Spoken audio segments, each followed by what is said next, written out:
In a week where nothing is happening in crypto, there's one token that's standing out, and that's Rndr. Rndr performed the best in the top 100 cryptocurrencies in the last week.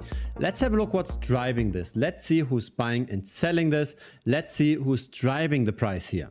Because in order to make any kind of price prediction, we need to know, is this currently manipulation? Is this currently natural demand? What's actually the potential upside? So have a look at the table behind me. This is the top 100 cryptocurrencies. Rndr is at number 1 when ordered by the top performance in the last 7 days. And so that's plus 37% this week, plus 470% this month. And since listing on CoinMarketCap in the middle of 2020, we went from 5 cents all the way to more than $10 now. An increase of more than 26,000%. Now there had been our ups and downs. And so let's have a look at what potentially caused those movements to the downside. And what matters most is of course relative valuation, because when Bitcoin and Ethereum goes down, then Rndr is likely going to go down as well. So let's have a look at how is Rndr actually doing relative to Ethereum, for example. Check out this chart. This starts in November of 2021. And first, Rndr did not do that well. So Rndr relative to Ethereum dropped by more than 80%. So have a look at this. This is how you search for this in TradingView. You enter Rndr USDT /ETH USDT.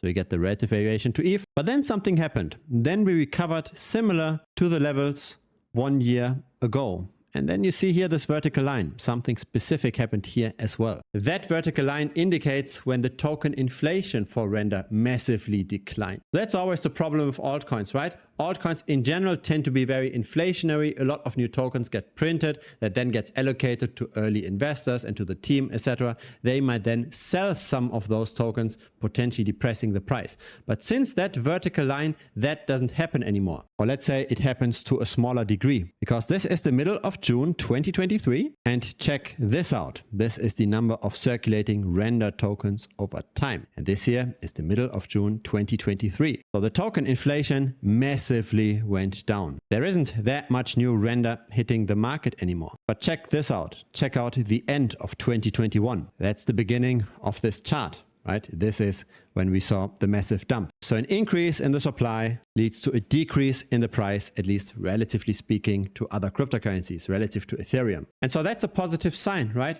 Since that vertical line, the token inflation went down, and since then, Rndr was able to outperform, potentially continuing as the project gets developed further and gets more and more adoption. Now let's have a look who's driving those kind of prices. Is this retail buying in, or is this the whales potentially manipulating the price? What's happening? Let's have a look at on-chain data most people aren't considering. There are 2 tokens of Rndr that have some kind of adoption. One is on Ethereum, one is on Polygon. Let's look at both. This is the Ethereum-based token, and let's check out the largest holders.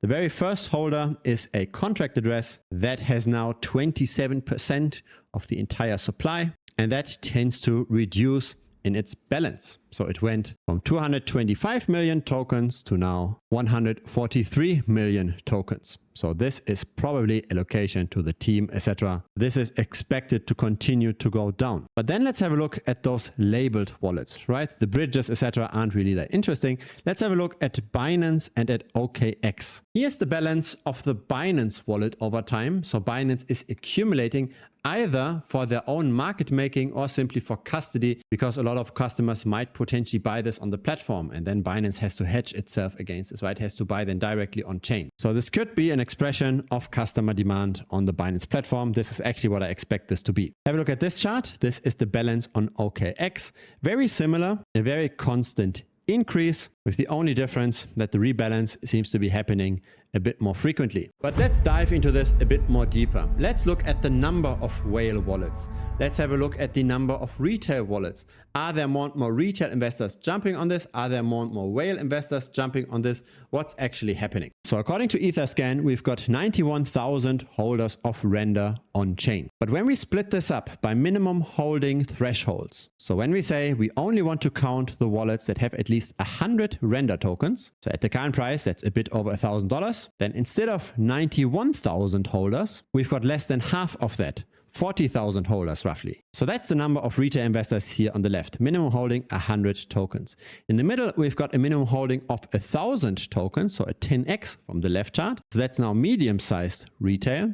also growing quite nicely over time. There are roughly 10,000 such wallets.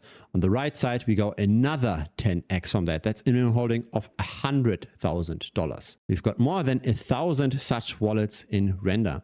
Also, long-term, quite constant accumulation. Let's have a look at the second version of the token. This is now on Polygon. There's 22,000 holders overall, but there's only 2,500 holders over 100 tokens. 277 holders over 1,000 tokens, and very, very few whales, only 21. Even though roughly a fifth of all holders are on Polygon, most of the capital clearly is on Ethereum, not on Polygon. Now, what happened in the last month where we simply went sideways, right? In the last week, we did pretty well, but in the last month, not much has happened for the Rndr token. Here are the same kind of charts on the Ethereum chain just for the last month. A lot of accumulation by retail, or let's rather say constant accumulation, not necessarily a lot, maybe an increase of 5% or so. Medium-sized retail also grew, the whales also grew, but with a bit more volatility.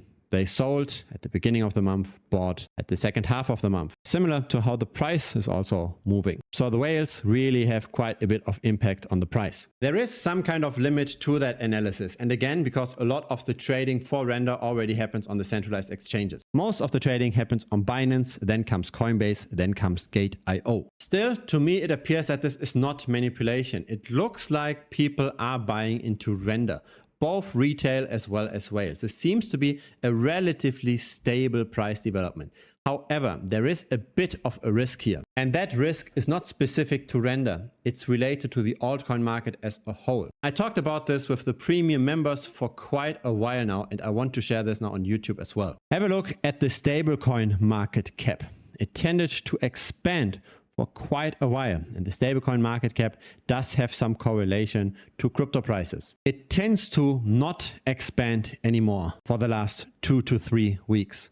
So there's no more money flowing into crypto right now. If we don't see more money flowing into crypto, then maybe the accumulation of Rndr tokens will also slow down. And when that slows down and the whales sell because there isn't no more fresh capital entering, then of course the US dollar price of Rndr might go down as well. But still, in the overall market, I believe Rndr is rather one of the better picks. Still, the altcoin market as a whole is somewhat in a limbo right now, at least in my opinion. If it's your first time here, feel free to subscribe. I publish videos regularly. A like would be very much appreciated as well. It helps the channel grow. Besides the premium membership, there's also a free Telegram. Feel free to check it out. Link is down below.